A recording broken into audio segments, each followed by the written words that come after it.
صحابہ کی مشابہت آئے گی، اتنی ہدایت کے فیصلے ہوں گے.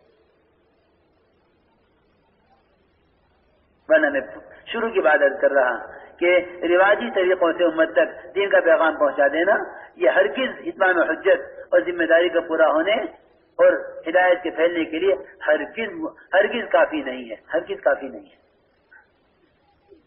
کافی نہیں ہے، نہیں، یہ راستہ ہی نہیں ہے. میں تمہیں کیسے سمجھاؤں؟ یہ راستہ ہی نہیں ہے. یہ راستہ ہی نہیں ہے. لوگ چینلوں کے ذریعے اسلام پھیلا رہے، نیٹ کے ذریعے علماء سے استفادہ کر رہے. یہ راستہ ہی نہیں ہے. یہ راستہ ہی نہیں. ہاں، میں کس طرح سمجھاؤں؟ علماء کی صحبت اٹھاؤ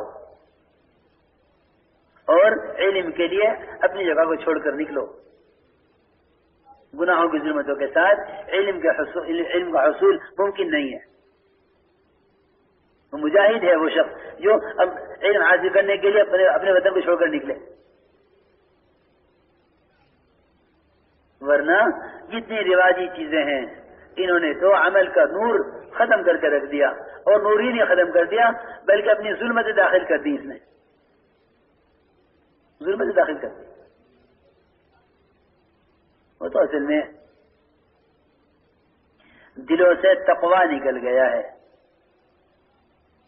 اس لیے لوگ رواجی چیزوں کی تعویلات کرتے ہیں. دلوں سے تقوی نکل گیا. دلوں سے تقوی نکل گیا. اس لیے رواجی چیزوں کی تعویلات کرتے ہیں کہ بھئی یہ چیز تو استعمال پر ہے، ہم کس کام کے لیے استعمال کر رہے ہیں؟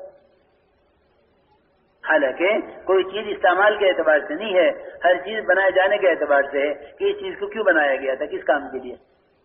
جس کام کے لیے بنایا گیا ہے اس کام کے لیے استعمال کرو. قرآن میں پڑھا کرو، قرآن میں دیکھ کر. اکرمہ بن ابی جہل رضی اللہ عنہ وہ قرآن کو آنکھوں میں رکھتے، سینے سے لگاتے، بار بار کہتے میرے رب کا کلام، میرے رب کا کلام. حضرت عثمان کا قرآن پھٹ گیا تھا زیادہ دے کر پڑھنے کی وجہ سے. میں اس لیے کہہ رہا ہوں کہ رواجی چیزوں سے اپنے آپ کو بچاؤ. یہ انہوں نے اعمال کے نور کو سلب کر لیا ہے اور ظلمتیں پیدا کر دی ہیں. اس میں کوئی شک نہیں کہ یہ آلات اپنے اندر ان مقاصد کی ظلمتیں لیے ہوئے ہیں جن مقاصد کے لیے آلات بنائے گئے ہیں. آپ چاہے کتنے بھی نئے کام کے لیے استعمال کریں وہ ظلمتیں کبھی ختم نہیں ہوں گی. وہ ظلمتیں کبھی ختم نہیں ہوں گی. تو کیا بات کروں؟ دلی کی جامع مسجد پر کسی بڑے قاری باسط کا یا کس کا وہ ٹیپ آ گیا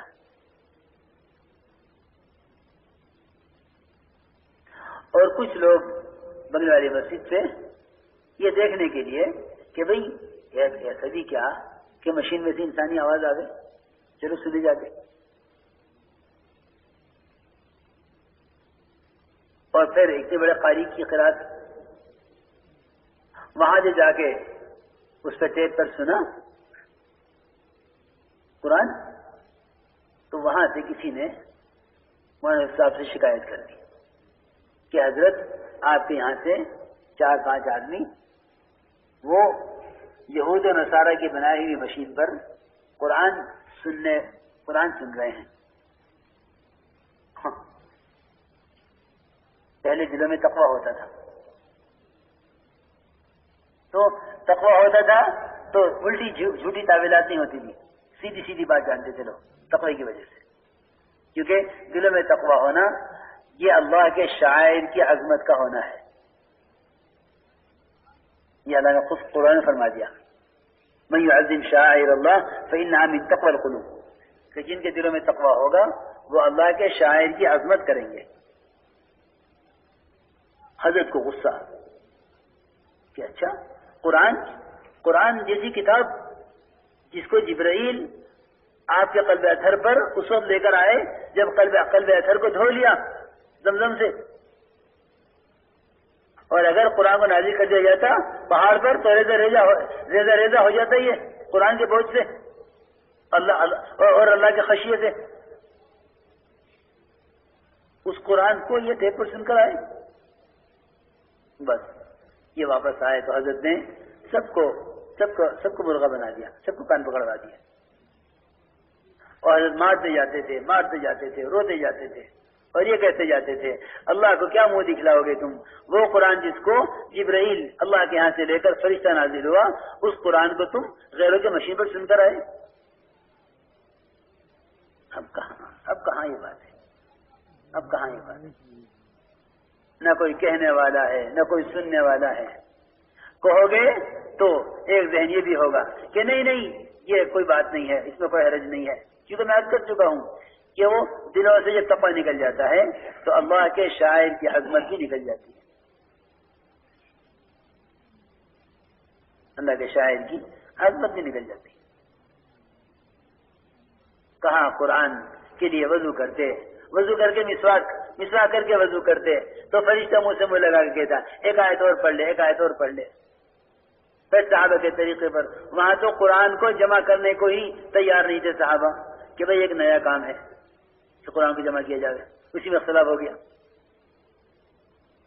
کہ بھئی حفاظ کرام دنیا سے جا رہے ہیں، قرآن مختلف جگہ بکھرا ہوا ہے، ایسا نہ ہو کہ کسی ایسے سینے میں ایسی آیت رہ جاوے اور وہ مر جاوے، لہذا قرآن کو لکھ کر جمع کر لو۔ اس پر بھی صحابہ کو اطمینان نہیں تھا کہ بھئی جس طرح اللہ کے نبی کے زمانے میں تھا اسی طرح رہنے دو۔ میں اس لیے عرض کر رہا ہوں کہ بھئی بات کا پہنچانا اپنی ذمہ داری سمجھتا ہوں، بات کا پہنچانا اپنی ذمہ داری سمجھتا ہوں، میرے ذمہ کہنا واجب ہے اور کرنے والے کے ذمہ کرنا واجب ہے۔ ہمارے یہاں تو کوئی بات کہنے کے لیے ہے نہیں، ہمارے یہاں تو ہر بات ہر کام کرنے کے لیے ہے۔ اس لیے میں عرض کر رہا رواجی چیزوں سے اپنے آپ کو بچاؤ۔